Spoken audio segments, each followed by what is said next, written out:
સ્થિત ઓમ તાપ્તી કુબેરેશ્વર મંદિર ખાતે શિવ મહાપુરાણ કથા નિમિત્તે પોથી યાત્રા નીકળી હતી। ઓમ તાપ્તી કુબેરેશ્વર સેવા ચેરિટેબલ ટ્રસ્ટ દ્વારા પાલ ઉમરા શ્રી બ્રિજની બાજુમાં ઓમ તાપ્તી કુબેરેશ્વર મહાદેવ મંદિર ખાતે ગૌશાળાના લાભાર્થે શિવ મહાપુરાણ કથાનું આયોજન કરાયું છે। તારીખ 29ને ગુરુવારના રોજ કથાનો પ્રારંભ પહેલા ભવ્ય પોથી યાત્રા નીકળી હતી। વ્યાસપીઠ પરથી વ્યારાના વિદ્યાવાન વક્તા શ્રી પ્રણવ બાપુ કથાનું રસપાન કરાવશે। કથાનો સમય બપોરે 3 થી 6 નો રહેશે। કથાની પોથીના યજમાન સલોની બેન મહેશભાઈ પટેલ છે। તારીખ 8 માર્ચ શુક્રવાર મહાશિવરાત્રિના દિને કથા વિરામ પામશે। તે દિવસે મહાશિવરાત્રિ નિમિત્તે મળસ્કે 4 કલાકે રુદ્રી પૂજા 9 થી 12 દરમિયાન રુદ્ર યજ્ઞ, સાંજે 7 કલાકે મહાઆરતી, 7:30 કલાકે મહાપ્રસાદી અને રાત્રે 9:30 કલાકે ભજન સંધ્યા યોજાશે। શિવ મહાપુરાણ કથા અને મહાશિવરાત્રિના નિમિત્તે યોજનાર વિવિધ કાર્યક્રમોનો શહેરના ભાવિક ભક્તોએ લાભ લેવા ટ્રસ્ટ દ્વારા નિમંત્રણ આપવામાં આવ્યું છે। રાધે રાધે, જય મહાદેવ, જય કુબેર। તાપ્તી મહાકુબેરેશ્વર મહાદેવ મંદિર પાલ ઉમરા બ્રિજની બાજુમાં ખૂબ સુંદર મજાનું આયોજન કરવામાં આવ્યું છે। શિવ મહાપુરાણ કથા વાંગમય સ્વરૂપ જેને કહેવામાં આવે, મહાદેવનું પ્રત્યેક સ્વરૂપ આપણાને શિવ એવા મહાપુરાણમાં પ્રાપ્ત થાય છે।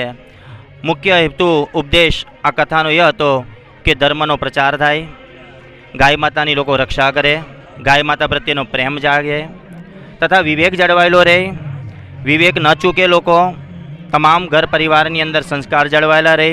ખૂબ સારા છે તે પ્રસંગોને લઈ અદ્ભુત એવા શિવ મહાપુરાણની કથાથી ખૂબ સારા સંસ્કાર ઘરે ઘરે પહોંચે અને દરેકના કાન સુધી શ્રવણ થાય।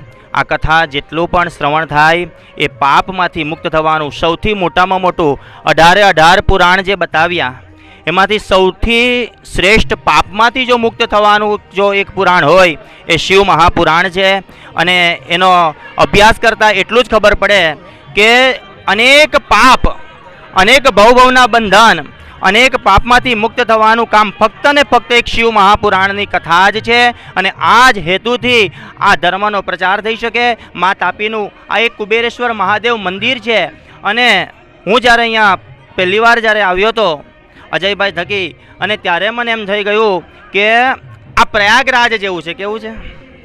પ્રયાગ એટલે કે જ્યાં 3 તીર્થનો સંગમ થાય, 3 પવિત્ર સ્થાનનો સંગમ થાય। અને ત્યારે જ મેં કીધું હતું કે એક ગૌશાળા, મહાદેવનું મંદિર અને ખૂબ સરસ મજાના મા તાપીનું અસ્તિત્વ, અને જ્યાં 3 સંગમ ભેગા થતા હોય એ પ્રયાગ ભૂમિ થતી હોય, ઇલાહાબાદ જવાની જરૂર નથી, આજ એક ધામ બની જાય એ હેતુથી આપણે ખૂબ સરસ મજાનું શિવકથાનું આયોજન કરીએ છીએ।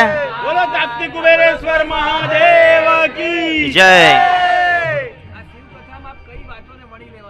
શિવકથાની અંદર દરેક કથામાં કંઈક ને કંઈક વણવાનું હોય છે। આમાંથી એક જ વસ્તુ વણીને જવાની છે કે લોકો પ્રત્યે રાગ દ્વેષ રાખવો નહીં।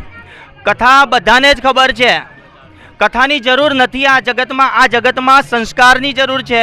એટલા માટે લોકો વિવેક ન ચૂકે એના માટે કથા છે। બાકી બધાને ખબર છે કે મહાદેવે કેટલી લીલા કરેલી, કૃષ્ણએ ક્યાં જન્મ લીધો, કથા તો કદાચ કથાકાર કરતાં બધાને સારી ખબર હોય, પણ કથાનો મુખ્ય હેતુ આ જ હોય। કથામાંથી એ જ વણીને જવાનું છે નવદેશની કથામાં કે ફક્ત સારો દ્વેષ, સારો ભાવ લઈને જાય, અહીંયા રાગ દ્વેષ બધું મૂકી જાય। કામ, ક્રોધ, લોભ, ઈર્ષા સૌથી મોટામાં મોટું શત્રુ આપણા જીવનમાં 3 છે, કામ, ક્રોધ અને લોભ। આ 3નો ત્યાગ થાય એ જ શિવ મહાપુરાણનું એક અસ્તિત્વ છે સાહેબ। કથાનો મુખ્ય ઉદ્દેશ એ જ છે કે તાપી તાપી મહાતાપી તાપી પાપ નિવારણી સૂર્યપુત્રી નમસ્તુભ્યમ અષાઢે જન્મ સપ્તમી ગંગા સ્નાને યમુના પાને નર્મદા દર્શને તાપી સ્મરણે।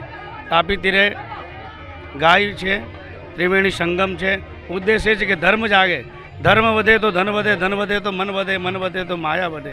પણ ધર્મ જ નહીં હોય, મૂળ ધર્મમાં પાણી રહેશું, મૂળમાં પાણી રહેશું સાહેબ, તો ઉપર ફળ આવશે। તો ધર્મ થવો જોઈએ, એ ન કે એના પ્રકારે આ યુગમાં ધર્મ થવું, એ જ ઉદ્દેશ છે। અને મહારાત્રિ આવી રહી છે, ભગવાન શિવની રાત્રિ। આ મહિનો જે કેવો છે કે કાશીવાસી નિવાસી ચ કાલ ભૈરવ પૂજનમ પ્રયાગે માઘ માસે છે। આ મહિનાને મહા મહિનો કીધો, આખા મહિનો ઉત્સવ થાય, કારણ કે શિવની મહારાત્રિ છે। જો કેટલો ઉલ્લાસ આનંદપૂર્વક આ તો શિવનો વરઘોડો છે. દેવ દાનવ બ્રહ્મા વિષ્ણુ શનકાદિક બ્રહ્માદિક બધા દેવો આવે એ મહારિત્રીનો ઉત્સવ ઉજવાઈ રહ્યો છે. જય મહાદેવ. તાપ્તી કુબેરેશ્વર મહાદેવ કી જય. નમઃ પાર્વતી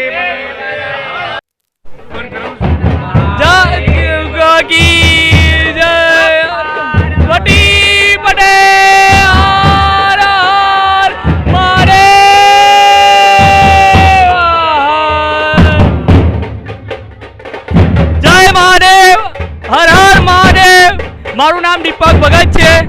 આપણા તાપ્તી કુબેરેશ્વર મહાદેવ મંદિર પાલ ઉમરા બ્રિજની બાજુમાં આવેલ છે, જ્યાં શિવ કથાનું આયોજન રાખેલ છે, જે 3 થી 6 માં છે. રોજ 3 થી 6 થશે. 29 તારીખથી 7 થઈ 8 તારીખ સુધી છે ને ત્યાં આગળ પૂર્ણ વિરામ થશે. ને 8 તારીખે શિવરાત્રિના દિવસે પણ અહીંયા ભવ્ય આયોજન આખો દિવસ રાખવામાં આવ્યું છે, જેમાં રુદ્રી 4 પહરની પૂજા, મહાપ્રસાદી, યજ્ઞ, સાંજે ભજન સંધ્યા બી રાખવામાં આવેલી છે. તો દરેક ભાવિક ભક્તોને નમ્ર વિનંતી કે આનો લાભ લઈ પોતાનું તો ખરા જ પણ પોતાના કુળનું પણ ઉદ્ધાર થાય એ હેતુથી અમે આ શિવ કથા કરી રહ્યા છે. પ્રારંભ કરી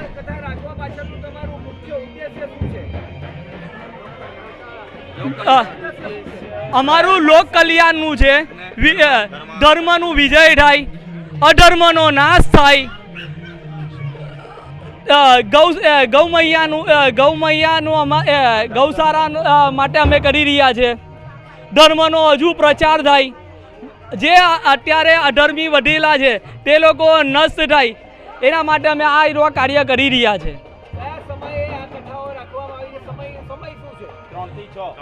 3 થી